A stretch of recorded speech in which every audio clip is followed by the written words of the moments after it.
What's going on, everybody? Welcome back to the channel. Jake Shavink here. And obviously, big shakeup in the 2023 NFL Draft. The Carolina Panthers moving up to the #1 pick, trading with the Chicago Bears, trading pick 9, pick 61 this year, a 2024 first rounder, a 2025 second rounder, and DJ Moore, all to Chicago to move up to potentially select their next franchise quarterback. So we're going through the first round of this 2023 NFL mock draft. There's going to be a few surprises, right? We haven't done this since the combine finished up, so I think there'll be a lot of different things here than we've done in previous mocks. So I hope you guys enjoy this. Let's roll on to this first round mock draft. All right, guys, here we go. Diving in to this first round mock draft. So Carolina Panthers obviously on the clock at 1, and I think when you look at the Carolina Panthers, I think there's really two names when you're talking about this #1 pick. Either they moved up because they have great conviction about CJ Stroud as a phenomenal distributor, great placement, showed the ability to play off script in that Georgia game in the college football playoff, or they're taking the big swing and going for Anthony Richardson to play a lot of more 11 on 11 and let this guy carry his team, play within the pocket, all these high-end traits he has. He just needs fine-tuning. He's inexperienced, right? Mechanically, there needs to be some fixes. So I think it's one of those two. I don't think they moved up to take the historical outlier in Bryce Young. Just my opinion. I think a lot of people share that for the most part as well. So we're going to go with CJ Stroud here for the Carolina Panthers. Obviously, there's a lot that needs to be done going forward. From this point now, you have traded away DJ Moore. Not sure what you're going to do now to get more receivers in there, get a tight end weapon for CJ Stroud, who loves throwing the tight end position. There's options right in free agency with Jacoby Myers, maybe Odell Beckham if they go that route, Dalton Schultz. There's a lot of players in the draft as well at receiver, especially tight end, who can come in and make a difference potentially right away, even though it's a longer position to develop. But you got to get weapons in there for CJ Stroud. The Panthers probably have a plan, but that's their guy at 1. Houston Texans on the clock at 2. We're going Bryce Young. I think this is pretty simple. I think they're going to give Bobby Slowick a lot of things that, hey, we're going to work on this stuff that's worked for Tua Tagovailoa in Miami, move the pocket, give him some more room to breathe, some more room to see over the offensive line, let him make plays. Obviously, Robert Woods coming in is a big deal. We'll see if they hang on to Brandon Cooks, but Young, phenomenal distributor, his ability to create out of structure, that escapability and the vision of the field what really makes Young a special talent at the position. Still throws with anticipation, does a great job pre-snap. He is the complete package as long as his frame and it can hold up with the modern NFL. Cardinals at 3, I think there's a chance, folks. I really do, that Tyree Wilson is potentially their guy. We've seen them make mistakes time and time again, so that makes sense, right? But we're gonna go Will Anderson here. I think for them, they just need to get better in the trenches, period. Obviously, J.J. Watt retiring. They've got a few names in there from past drafts, but ultimately, Will Anderson is going to make a huge difference. Has 146 pressures since 2021. That's insane. And a lot of it, he's playing 4-eye in that Bama defense because they need him to be there. When you give him the runway, he wreaks havoc. He will be a stud on that defense and really a cornerstone for them. Colts at 4. I think this is the big swing that Chris Ballard is going to talk about. This is going to be Anthony Richardson here. I think he's the third quarterback off the board right now. He could be the first off the board as well. I don't think we're totally out of the woods with that just yet, but the Colts and Shane Steichen, they're going to have a decision to make. How do we want to frame the offense, right? If it's Bryce Young or it's CJ Stroud, there's going to be a lot more of the RPO game, right? Drop back in a shotgun. With Richardson, it's Jalen Hurts again, right? That's the type of offense. Not saying Richardson is Jalen Hurts. He's more Trey Lance probably than Jalen Hurts at this point, but they're going to bring 11 on 11 into play. You've seen the size, you've seen the explosion and the speed. They're going to treat him as a runner plenty. They're going to give him shots down the field. He's got two big targets who can win downfield in Pittman and Pierce, especially Pierce as a vertical threat. They're going to give him a lot of opportunities there while they fine-tune the mechanics, while they get him under control as a passer, as a rhythm passer. He can be a really, really good player and potentially the best quarterback in the class if you turn the sliders up to 100 and reach his ceiling. Seattle at 5. I think Jalen Carter, there's a chance that he can slide all the way to Chicago. I do. But I think Atlanta would probably be the one to end the slide if he got that far. We're going to take him at 5 here. I just think there's way too much talent there. I know there's a serious situation going on, but we know how the NFL kind of handles these things. So Jalen Carter makes a difference up front for Seattle. They have to get better defending the run, getting after the quarterback. Boye Mafe, not really working for me so far, and he's already, I think, 25. So you get an interior pass rusher with a ton of power who's going to be able to hold up with 1.5 gap, 2 gap, and get after the quarterback. That's a huge deal for Seattle. Lions at 6. I think this is where the draft gets interesting. I know a lot of people would like to pencil in Tyree Wilson, Miles Murphy, get a strong side defensive end. I think it makes sense. I think Christian Gonzalez is the best player left on the – well, no, he's not the best player left on the board. He's the best defensive player left on the board for the Lions here. And athletically, size-wise, he's off the charts. If you want to move Okudah inside, let him play the slot, or you want to move Jacobs in there to play the slot, whatever you want to do there. I think Gonzalez gives the Lions a true shutdown corner, fluid hips, great size, great ball skills. He's only got 1 year of ball production, but, it's at the right time, and athletically, he's insanely good tackler, physical, imposing player at the line of scrimmage. Raiders at 7. This is probably the Will Levis landing spot. Tennessee could get interesting if they're really not on Tannehill, but I think this will be it right here, right? The Raiders got out of the Rodgers stuff. We'll see if it's Jarrett Stidham. We'll see if it's Jimmy Garoppolo. But for now, we're going to say Will Levis is a Las Vegas Raider. I think they're still going to play him right away. I think, when he's got targets and when he's got time to throw, the rocket arm shows up, the toughness shows up. He can be a pretty solid quarterback in the league. I think we're not giving him enough credit, or we're giving him too much. I think there's a happy medium with Will Levis. With Devontae Adams, Darren Waller in the building, that's a good unit to be throwing the ball to. Josh Jacobs will be there as well as a reliable guy underneath. Will Levis enters a pretty decent situation if the O-line can figure itself out. Atlanta Falcons at 8. This is probably the end of the slide, I think, for Tyree Wilson. Ultimately, the Falcons got to get after the quarterback. I think Devin Witherspoon's still somebody who's in play here as well. We know the Falcons like that type at corner, a little bit smaller, but the guys who just compete their butt off at the position. So Witherspoon might be in play, but Wilson, big, long disruptor on the edge. They need that. Him, Ebiketie, D'Angelo Malone, and Grady Jarrett, that's a big-time unit to get after the quarterback. Hopefully a lot better in 2023. Bears on the clock at 9. They could get really crazy here. Jackson Smith and Jigba, wouldn't rule it out. Devin Witherspoon, I wouldn't rule that out either, right? You have Jalen Johnson, who's a free agent after 2023. Maybe you want to upgrade there. I still think they're going to go safe here. I think they know they have to protect Fields. They've got a decent receiver room in place. Let's get Paris Johnson here. Let's swing high at tackle. Paris Johnson has elite quicks, to really run this wide zone, this play action boot, a lot of this stuff that Getsy's going to want to run in Chicago. Those rare quicks off the snap, the initial quicks, the ability to reach block, all that stuff, second level blocks in zone. He can do that at a high level. He got better in terms of pass protection, in terms of refining his hands, in terms of not being wide, not losing and not giving up ground immediately to with wide hands, giving up leverage, giving up the chest a little bit. He got better. And that's what the Bears need. They need somebody up. Braxton Jones is good. Paris Johnson's better. Maybe they're both the long-term tackles for Justin Fields. I rambled a little bit too much there. Okay, Eagles at 10. Here we go. Okay, we're trading with the Jets. Jets are going to move up here. Jets say, okay, we have the tackles coming off the board, potentially Houston and Tennessee right in front of us. We can't let that happen. We're going to stop the slide here. We're going to go upside a little bit. I think they're going to go Broderick Jones here for the New York Jets. Gives you another big body, a lot of high upside there. I think he is still learning as a pass protector, in terms of his balance. He gets kind of over his skis a little bit.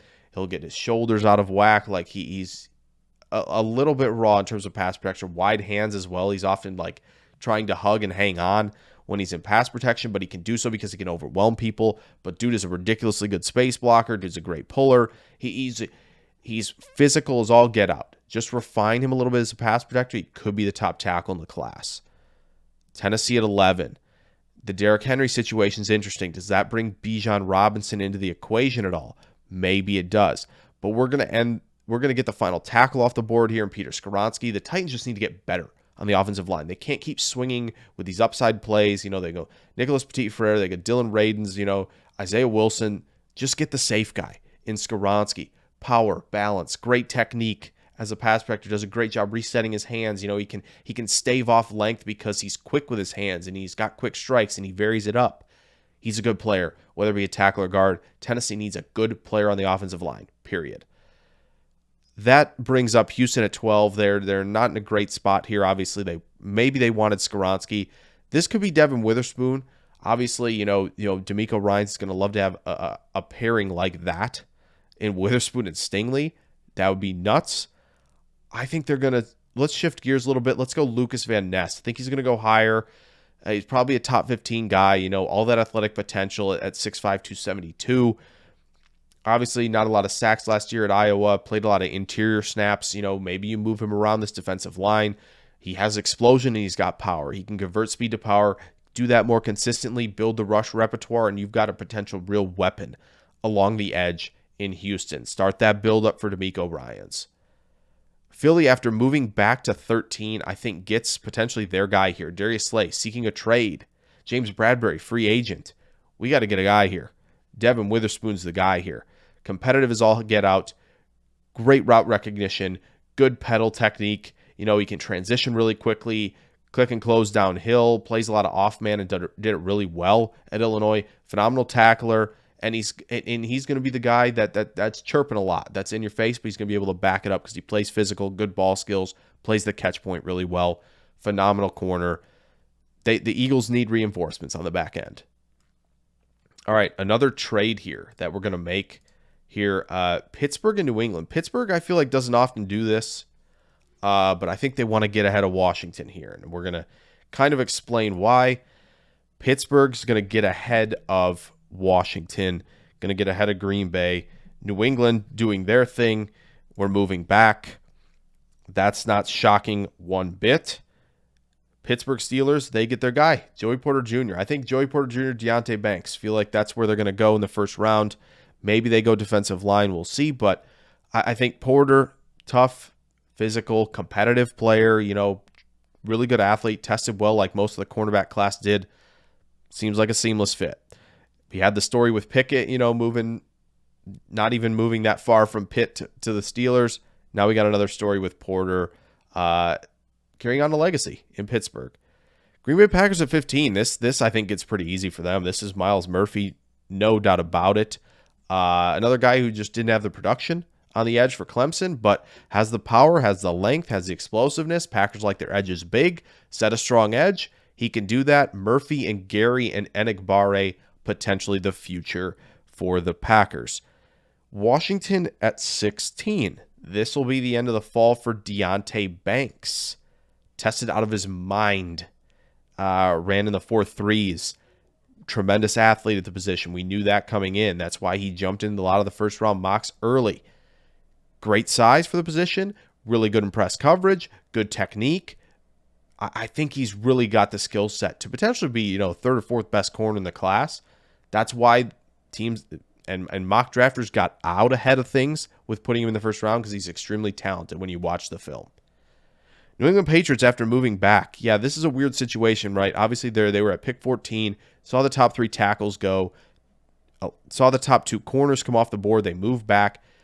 We've been hearing the rumblings, folks, of this guy potentially leapfrogging a lot of dudes in the first round. We're going Darnell Wright here.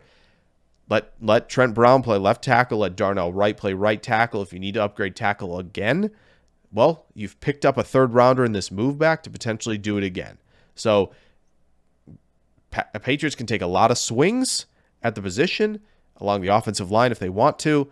Darnell Wright, strong, imposing brick house of a right tackle. Great hand usage. Really quick as well to read, to change direction, to mirror, right, to recover. He's a really good job, and he's, I think, a really good run blocker. Can pull, short pull into the middle of, he can do a lot of different things. I think he is definitely worth a first round pick. Patriots building that offensive line the way they should be. All right, Lions at 18. You know what we're doing. Everybody's favorite, Bijan Robinson. Here we go. Listen, I think I'll talk about other positions like Brian Branch could be somebody in play here. Kalijah Cansey, perhaps. Brian Brzee, maybe Nolan Smith, but it feels redundant if they want Aiden Hutchinson to play rush end and they feel good about James Houston. Like, they need the stronger edge setting type of the position. There are plenty of those later in the draft. Zach Harrison, Isaiah Foskey, to name a couple of them. Let's get the weapon. Let's build it. Let's see what Jared Goff, how far Jared Goff can take you this year, because you're obviously not interested in a quarterback. Is Jamal Williams going to stay? Do you believe in DeAndre Swift? Well, if you don't believe in DeAndre Swift that much, you let Bijan Robinson be the lead back. Dude's a wizard. I mean, incredible footwork, incredible vision, phenomenal at evading tackles, whether it be with crisp footwork, crisp cuts, or dropping the shoulder. He's creative, and he's got ways to beat you through contact that maybe you've never seen before because he's just that quick. And just a phenomenal talent. Great pass catcher. He's going to affect all 3 downs. Man, it's hard not to be excited if you're a Lions fan with all the skill position talent in the building. Buccaneers at 19. I don't think we have to talk about this one too much. Nolan Smith's going to be a first-round pick, and it's very easy to see why. Explosiveness in spades. Tons of bend as a rusher. Can dip, get underneath, create havoc off the edge. Drop him in coverage a little bit. You can get creative there. I think Todd Bowles will like to do that for sure. And I think he packs a ton of power for a 238-pound edge rusher, which is another great quality to have as a first-round pick. So Buccaneers get a stud there in Nolan Smith. We're going to keep getting wild here. Seattle? Yeah, let's freaking roll, baby. Let's do this. Darnell Washington at 20. Yes, I know receivers popular there. Let's just have some fun, folks, okay? Noah Fant, he hasn't figured it out. They have a stable of tight ends. I get it. There's depth there, but there's nobody like this guy. Okay, you can live in 11 if you want to, and this is your tight end who basically is a third tackle, can help out Cross, can help out Lucas when necessary. We've seen the tremendous athleticism. Let him become more coordinated. Let him fill out the frame. Let him, develop physically into a crisp route runner, work up the seam. He's going to be a red zone threat for you. But again, he's going to help out in the run game, which is huge for what Pete Carroll and that team wants to do. Let Geno build off play action a ton, right? He's going to help in that facet if you want to have more guys in protection. This is just a tremendous fit. I love it so much. Darnell Washington seriously boosts his stock at the combine. Would not be shocked at all if he is a first-round pick. Chargers at 21. This is probably not the first receiver you thought was going to come off the board here, but he's going to be the guy, Zay Flowers. There's clear buzz around Zay Flowers right now, and he's really an energetic ball of lightning. Really good tracker of the football, adjustments to the football, and can rise above the rim pretty well and make subtle movements at the catch point to separate. Really twitchy after the catch, a jitterbug in space. This is the speed guy that I think the Chargers want. Johnston maybe, but is he too redundant to Mike Williams? Jackson Smith-Njigba's too redundant to Keenan Allen. And I think Addison isn't fast enough. So this is the guy, Zay Flowers, right here for the Chargers at 21. Help out Herbert a little bit more. Ravens at 22. This is pretty simple. I think Jackson Smith-Njigba's the guy here. I don't think we have to talk too much more about that, honestly. I think when you look at Smith-Njigba, phenomenal route runner, great at attacking leverage. He doesn't have to run the route straight forward. He can make them kind of wonky in order to move defenders, create separation, good route tempo to sell fade to win down the field. Great recognition of coverage. He can find space and zone. He can find ways to separate the catch point, great hands, and he's phenomenal after the catch at creating, whether it be with great footwork, whether it be with a stiff arm, but whatever it is, he does a great job getting it into catch-to-attack transition. He's a three-phase threat. He's my wide receiver 1 for a reason. He's the top receiver in the class. He just doesn't have the explosiveness. Oh, well, Rashad Bateman's got a little bit of that. Bateman and Smith-Njigba, great combo if Lamar stays. Vikings at 23. This was tough. I think somebody like Branch could make a lot of sense. If somebody like Banks was still here, I think that would make sense as well.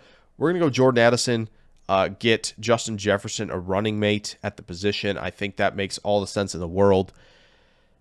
Addison's a twitchy separator, can win down the field as well. Not super fast, but fast enough.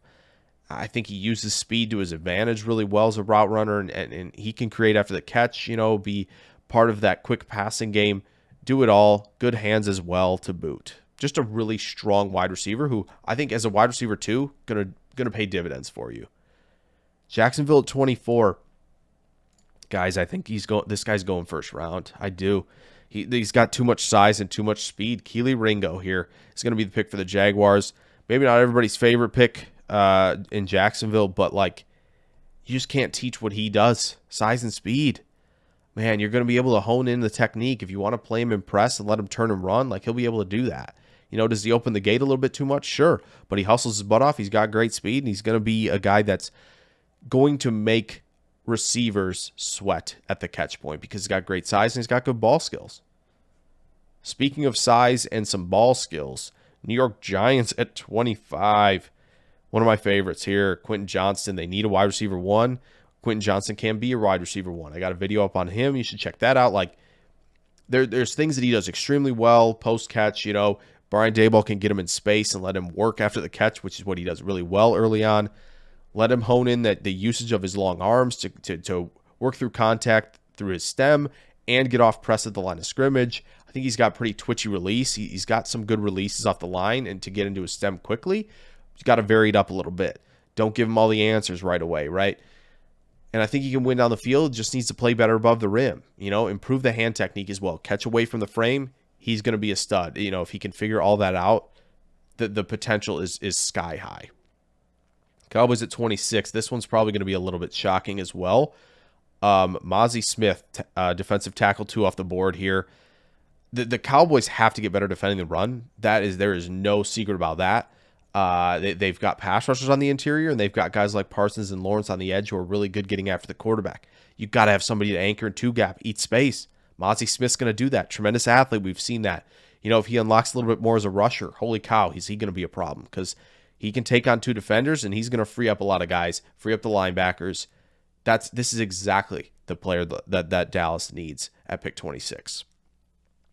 Bills at 27. I think this is pretty simple as well.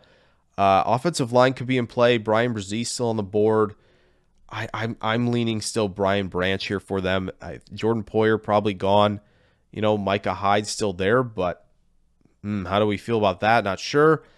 Branch and Hyde give you a safety tandem that I think speaks volumes. I think that Branch is a really good recognition guy. I think he can play in the deep half, right? Come down, fly downhill, tackle, can play in the box, defend the run, blitz. He can do it all. The athletic testing might have, loosened the hype a little bit, kind of cooled people off. Branch still a good player. Bills get him at 27. Bengals, you know what we're doing here. Let's get better. Michael Mayer. How about this offense, huh? Michael Mayer, Jamar Chase, T. Higgins? Absolutely. Tackle could definitely be in play here. Anton Harrison for sure. Makes sense. But man, I think with the cuts they've made at tight end, I think they're ready to bring in a guy like Mayer who's really good in line, really improved heavily as a blocker in 2022. But again, another guy who's going to win in the red zone. Tremendous catch point player, great body control, reliable hands, give Burrow another reliable target over the middle of the field. Saints at 29, they want to get after the quarterback. No? Let's go Brian Brzee. Really talented pass rusher on the interior, great length, great power. Gave Darnell Wright a few fits in the bowl game. I think just a lot of circumstances around 2022 for Brzee. I think he's really talented, right? I think as a top recruit, I think the Saints can get the best out of him at the NFL level. Tested really well. That was a huge step for him at the Combine. The tremendous potential still there, and I think the Saints would be a team that definitely bets on that at 29. Pick 30, Eagles. I think there are 2 options here. I do. I think you could go Kalijah Kancey. I think that makes sense as well. But how about the guy who's a better athlete than him at the same size? Move him around. Adetomiwa Adebawore. Pick 30. Probably a little bit crazy. But, I mean, just the explosion, the power, like all the things he has in the toolbox, rushing on the edge, drop him inside if you need to. The Eagles, their defensive line is going to look a bit different. They'll still have Jordan Davis, right? Brandon Graham coming back. Josh Sweat is still there.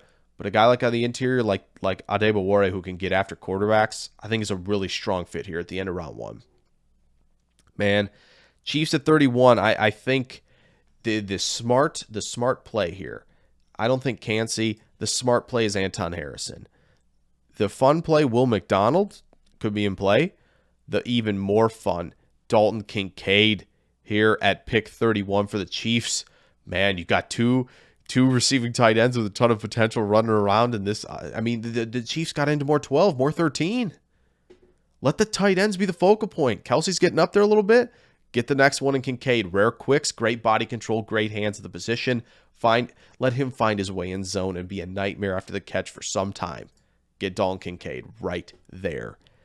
Hope you guys enjoyed this first round mock draft here with the updated draft order. A couple of trades in there. Hope you guys found that fun as well. Hope you guys aren't too mad about your prospect pairings. After all, this is a lot of fun. It's just a draft. So thanks for watching. A lot more videos coming soon. Drop a like down there. Subscribe if you're new.